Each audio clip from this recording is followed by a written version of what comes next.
Bismillahirrahmanirrahim. Assalamualaikum warahmatullahi wabarakatuh and very good morning. Ladies and gentlemen, first and foremost, let me welcome all of you to this program that is The World Today, a conversation with Ambassador. I'm Ahmad El Muhammady and I would be the host for this program today. So, ladies and gentlemen, the program, The World Today, a conversation with Ambassador, is a new programs in IKIM, and it is aimed to provide the platform for a discussion of the wide range of global issues pertaining to the issues of the mutual interest between Malaysia and the sending countries.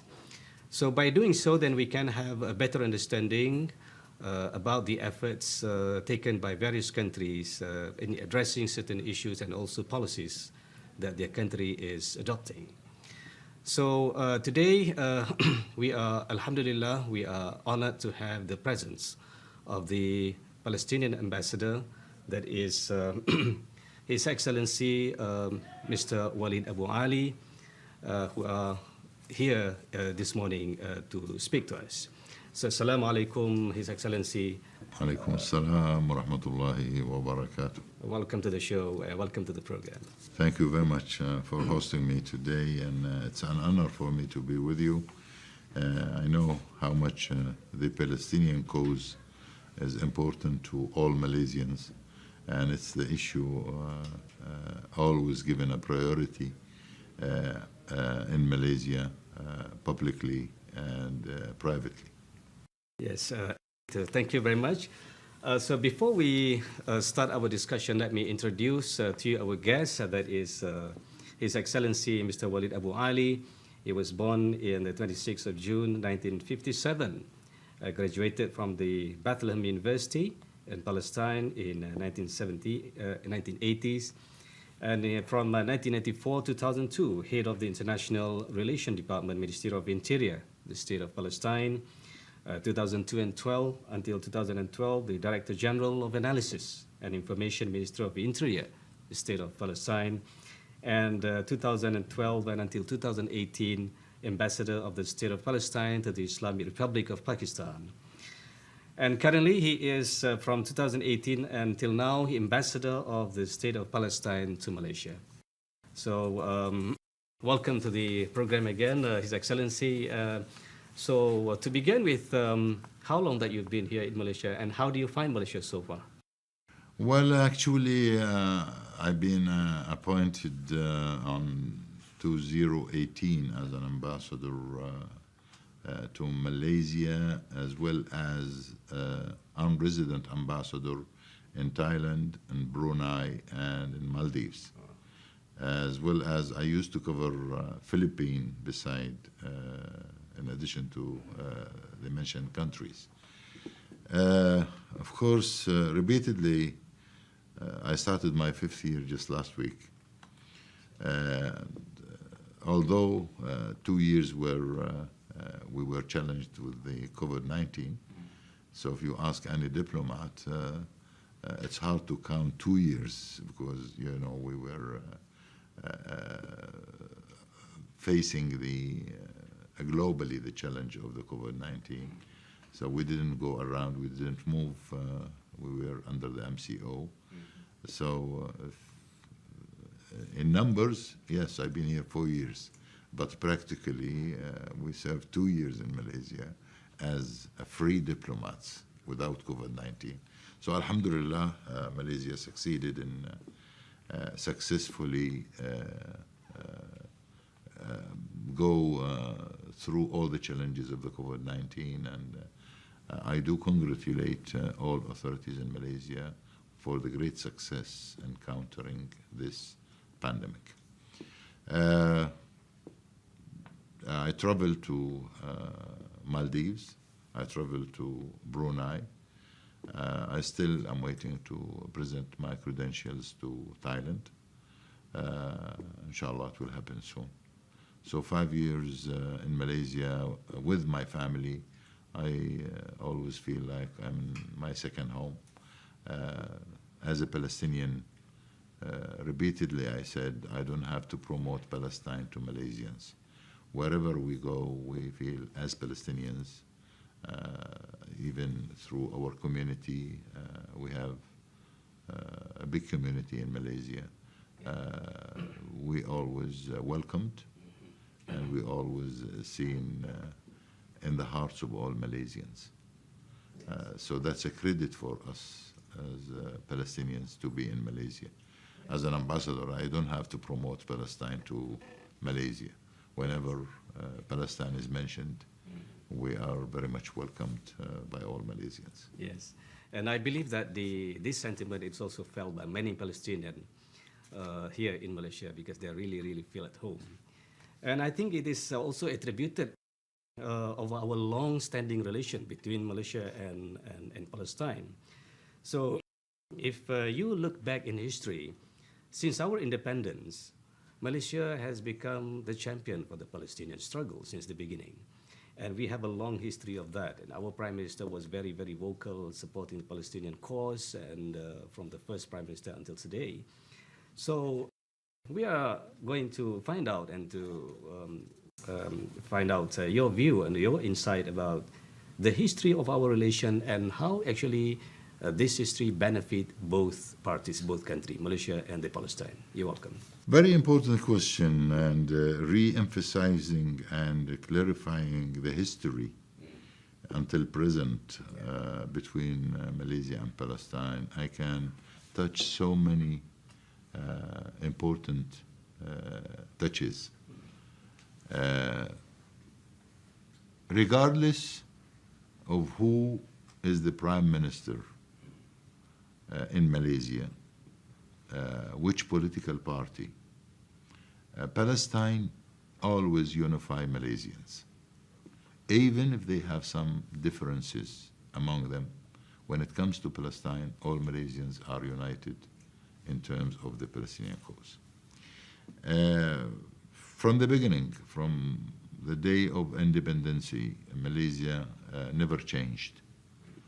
The ongoing solidarity and support to Palestine kept going, and inshallah it will continue forever. The Palestinian people and the Malaysian people brotherly relationship based on principles is not negotiable. Whenever the Palestinian cause, locally, regionally, and internationally, Malaysia always show its full support to the Palestinian cause. And for those who do not know, on 1988, when late Yasser Arafat publicly announced the independent state of Palestine in our National Council conference in Algeria, with the time difference between Algeria and Malaysia. At that time, Malaysia was the first country to recognize the state of Palestine and upgraded the representative office of Palestine to an embassy. So that's a credit for Malaysia. At the same time, I think everybody is aware when Malaysia sponsored the UN resolution, General Assembly 2334, Malaysia was behind sponsoring this resolution together with 3 other countries when we succeeded in raising the Palestinian flag in the United Nations, and everybody was in tears at that time when Malaysia had sponsored that resolution, number 2334, and we still remember that. Although on the 30th of September each year in Palestine, we consider it's the Palestinian Flag Day. And even yesterday I sent a note through Wisma Putra in Malaysia to have the either Twin Tower lightened with the Palestinian flag on the 30th of September, inshallah. So Malaysia has a lot of contribution to Palestine, politically, economically, socially, religiously, in all fields. When it comes to the historical brotherly relations between Malaysia and Palestine, no one can question how great support Malaysia is with Palestine. His Excellency, do you think that this position might put the pressure on Malaysia, given the fact that right now there is a new development in Middle East, for example, the normalization of that relation is going to affect Malaysia in terms of working together with Palestine? Well, I think in Malaysia it's a matter of principle to continue do what they are doing to Palestinians and the Palestinians, regardless of what others are doing. I think Malaysians are committed to continue their full support to the Palestinian cause. The issue of normalizing diplomatic relations with Israel, unfortunately, from our perspectives as Palestinians, we feel like we were stabbed on the back by those countries who decided to normalize relations or diplomatic relations with Israel. And we know that was done because of pressure from the American administration and many others. Because of the Israelis are trying to benefit out of the chaos situation in the Middle East. The struggle in Palestine is the longest. We have been struggling the Israeli occupation for more than 7.5 decades. And we were and we are still victims of the double standards. And I always highlighted this matter, and I say, this international community who succeeded within weeks or months to take sanctions against Russia in terms of the Ukrainian-Russian conflict. They succeeded to take sanctions against Russia. Why this never been done to Palestine? Why sanctions were never taken against Israel? Why international community just see through one eye? Why international community can't be fair with Palestinians? Palestinians have been suffering for, as I said, more than 7.5 decades. We continued to be victims of state terrorism by the Israeli government. International law is violated by the Israelis on a daily basis. 2 million Palestinians were under siege in Gaza. 1.5 million Palestinians in Israel are fighting the Israeli discrimination. 3 million Palestinians are fighting the Israeli occupation in Al-Quds and in the West Bank. And almost half of our nation are fighting for the right of return. And they are all around the world, including Malaysia. We have over 1,200 Palestinians, refugees in Malaysia. They ended up as refugees in Malaysia, although Malaysia is not a host country for refugees. And because of the war in Syria and Iraq, these Palestinians were refugees in Iraq and Syria first when they left Palestine, and now they ended up being refugees in Malaysia. This is this international community has to be fair with Palestine for once at least, and to stop the suffering of the Palestinian people. So this is very, very important point. So, ladies and gentlemen, we will take a short break, and we will come back with us very soon.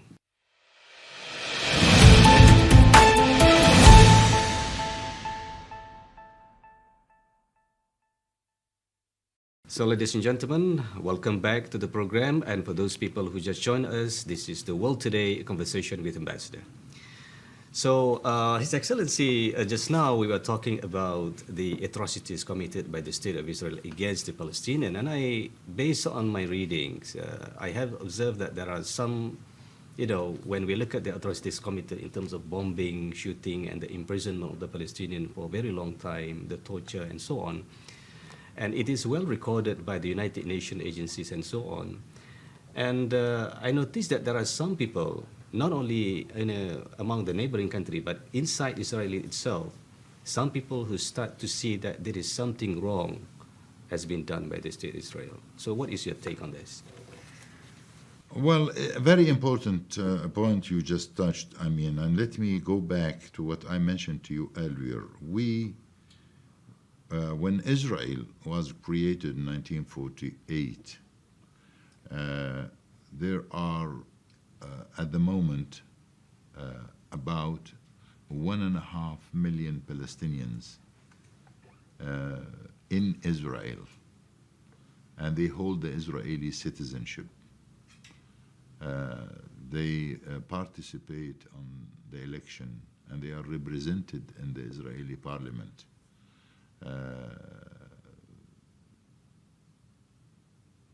But they continue to struggle.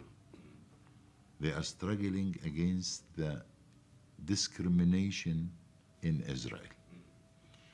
Because although Israel is seen as the farm of democracy in the Middle East, and on the Western world, they look into Israel that they represent human rights and they represent the democracy as a model in the Middle East that they want to promote.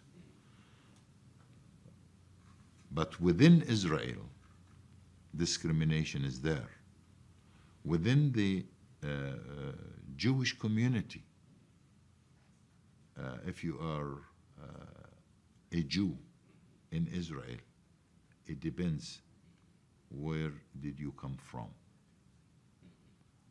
The Orthodox, the Western origin Jews is different than the Eastern origin Jews. Yes. So if you are a Jew, came from any of the Arab countries, for example, or from Africa, you are different than a Jew who came from Poland or from America or from France or any other European countries. So discrimination is within Israel. That's one. We were optimistic when we signed the Oslo Agreement that a peace campaign within Israel can be developed and we can achieve a comprehensive peace agreement where Palestinians and Israelis can live together side by side in an independent Palestinian state living beside Israel. But unfortunately, the peace campaign become weaker and weaker. If you ask me today, who leads Israel?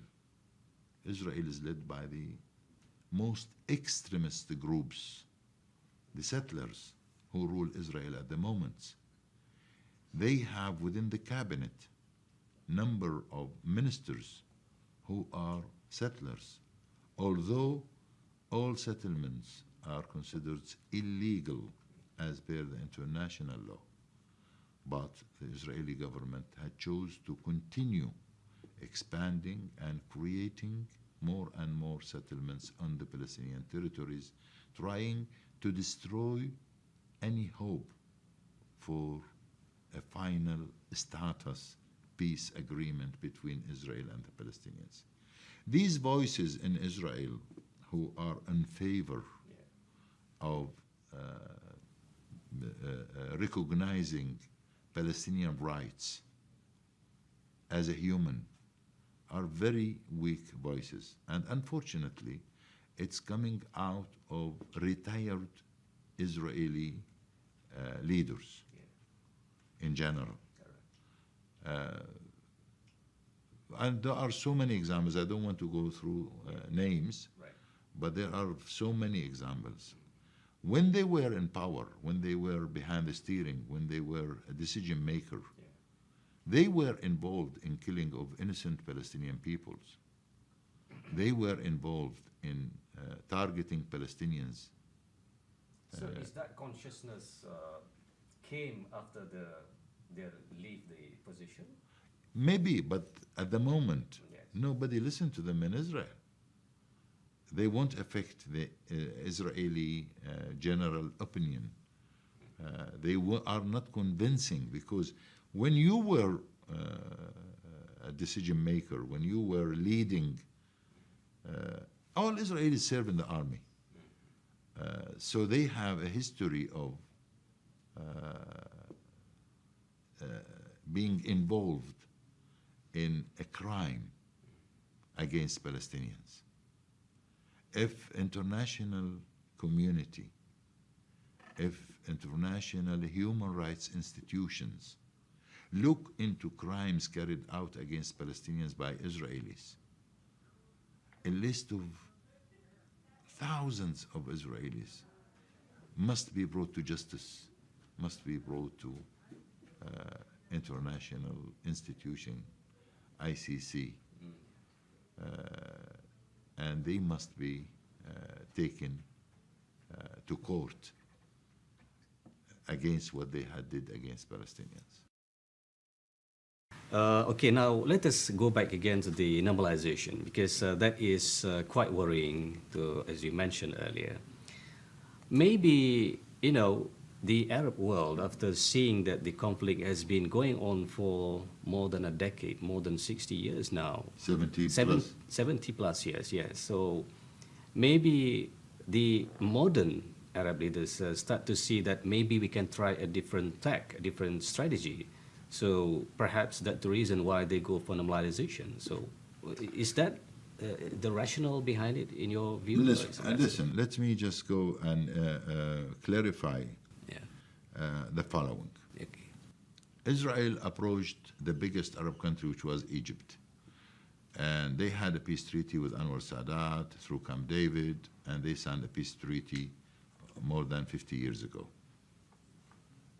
This peace treaty, did it achieve peace between Egypt and Israel? I'll tell you no. Because if you go to Cairo and speak to any Egyptian about Israel, they are ashamed to talk about peace with Israel. Although a peace treaty was signed between the government of Egypt and the government of Israel, but peace never touched the people of Egypt. After that, Jordan had signed a peace treaty in Wadi Araba, late King Hussein, with Israel. And if you go to Amman and talk to any Jordanian, did peace touch the people of Jordan? No. Unfortunately, those Arab countries who decided to normalize diplomatic relations with Israel, if they believe that they will benefit out of it, absolutely not. Regardless of what is the objective behind normalizing diplomatic relations with Israel. Israel will win, yes, but all Arab and Muslim countries will be losing. Look into what is happening in the Middle East at the moment. What did these governments within the Arab world benefited out of normalizing diplomatic relations with Israel? Their people are absolutely against it. From our perspectives as Palestinians, even if a government in such Arab or Muslim country decided to normalize relations with Israel, the people still are not ready for that. Israelis can enjoy peace only when they recognize the Palestinian rights to live in peace and to stop the Israeli state terrorism against Palestinians.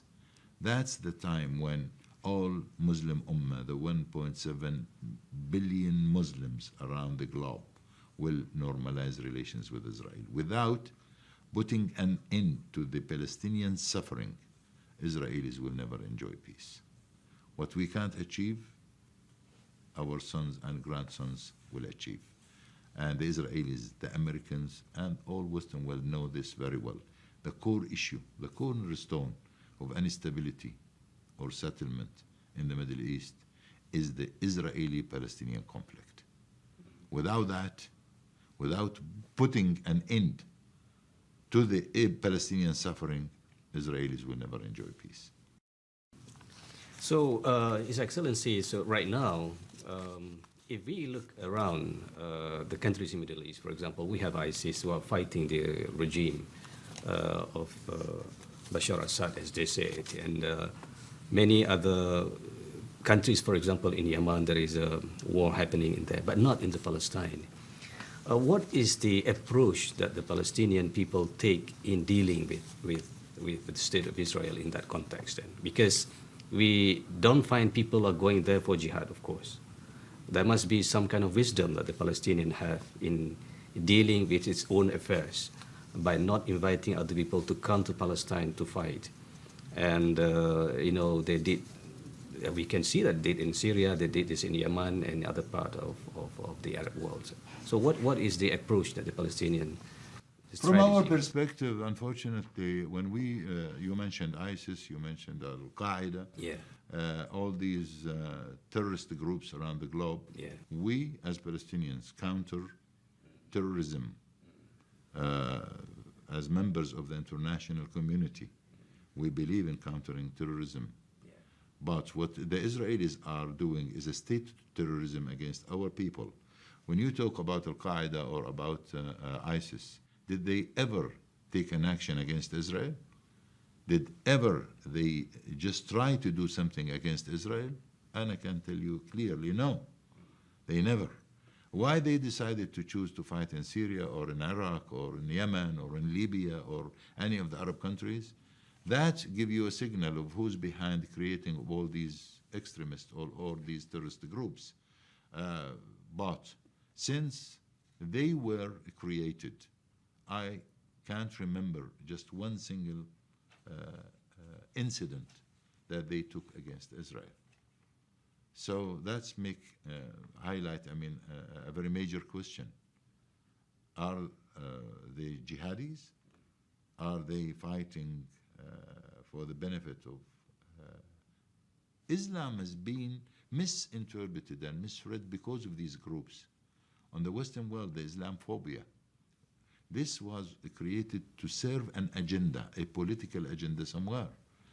From the Palestinian perspective, we did not at all look that such groups can help Palestinians liberating their countries, because they never took an action, whether inside Israel or outside Israel, against the Israelis anywhere. So that's why, to me, I will do my best as a Palestinians, countering these groups. And we have so many, from the Palestinian perspective, and so many security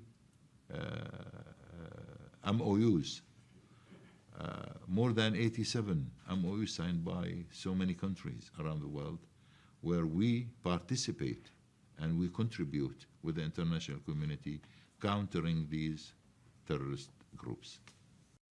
Yes, that's a very, very wonderful point that you mentioned, His Excellency. So, ladies and gentlemen, we'll take another short break and keep tuning into our program, and we will be right back after the break.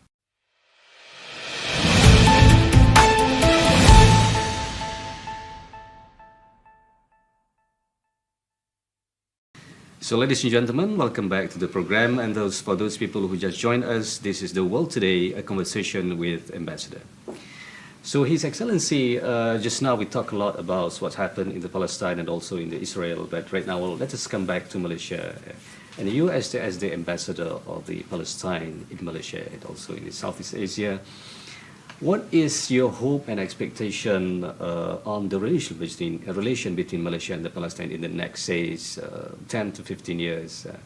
What is your vision of that?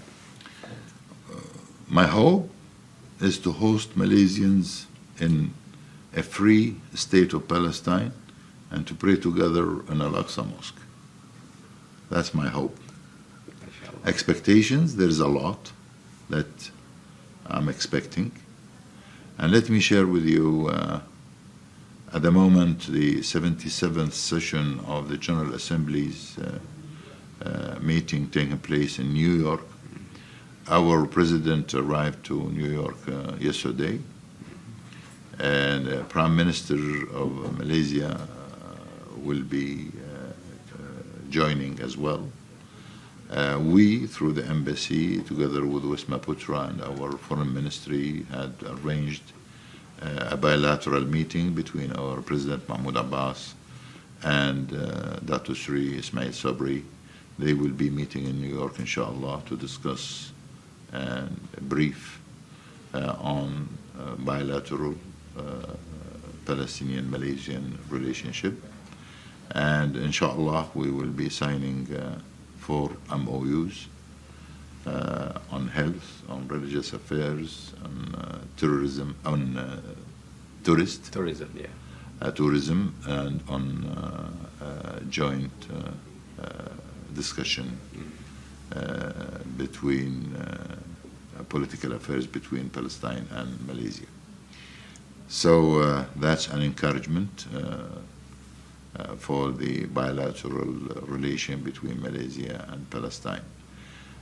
In Malaysia, as I told you, although we have, as I mentioned, a number of refugees, but Malaysia has been a great support to Palestine in terms of education. Yeah.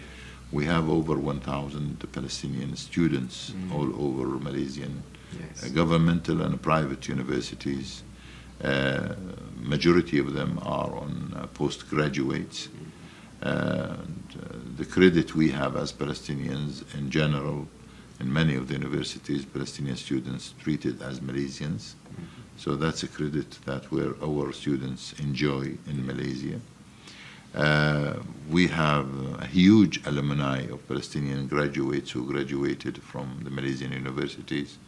And I always repeatedly say that they are ambassadors to Malaysia and Palestine.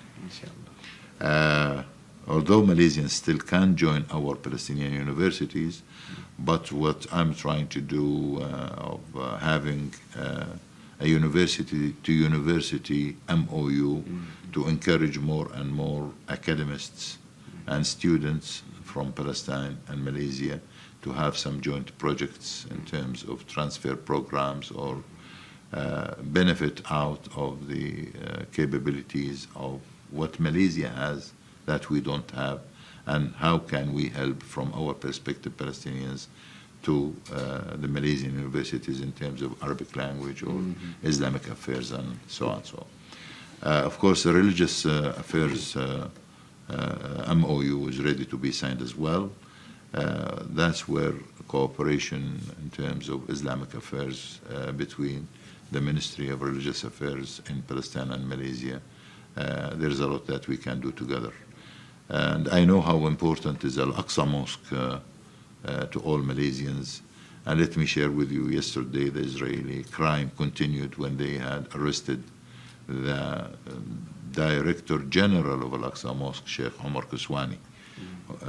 Israeli police had arrested him yesterday, although this morning I was updated that he was released. But this is, again, an Israeli crime taken against a symbolic representative of Al-Aqsa Mosque as an imam of Al-Masjid Al-Aqsa, as the Director General of Al-Masjid Al-Aqsa. And their crime continued, not just against Sheikh Omar Qaswani, many others like Sheikh Akrama Sabri, like many of the imams of Al-Masjid Al-Aqsa. Of course, in Malaysia, these imams were here. They participated in the Ulama conference took place in Kuala Lumpur, Mozambique, just 2 months ago. And always Malaysians appreciate, the good link that we have with Al-Masjid Al-Aqsa.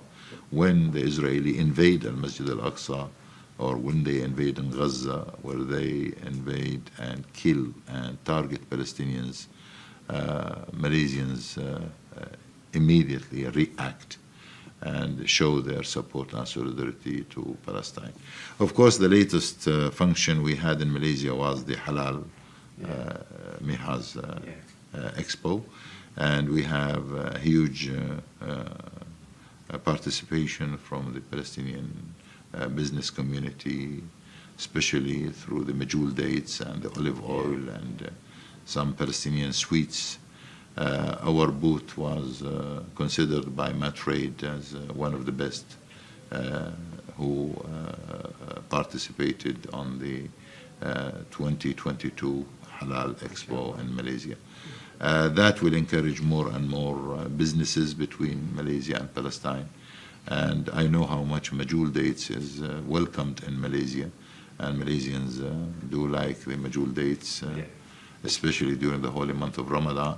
But that will give an opportunity for Palestinian and Malaysian businessmen to do more and more to promote, export, and import from and to Palestine and Malaysia. Well, I think that is the sign of deepening of relation between these two countries, and I think that that would continue on that course in the next many years, I think, in the future, in foreseeable future. So, ladies and gentlemen, now we are approaching the end of our discussion. With that, I would like to thank His Excellency Walid Abu Ali, the Ambassador of Palestine to Malaysia, for being with us today and sharing your views in our program today. So I would like to thank everybody who is participating in the discussion, and thank you also to the producer, Haja Mazlina Ismail, and to our technical team. And thank you to all of us that's been with us, and I would like to hopefully that we can see you again in the another episode. And with that, Assalamu alaikum wa rahmatullahi wa barakatuh.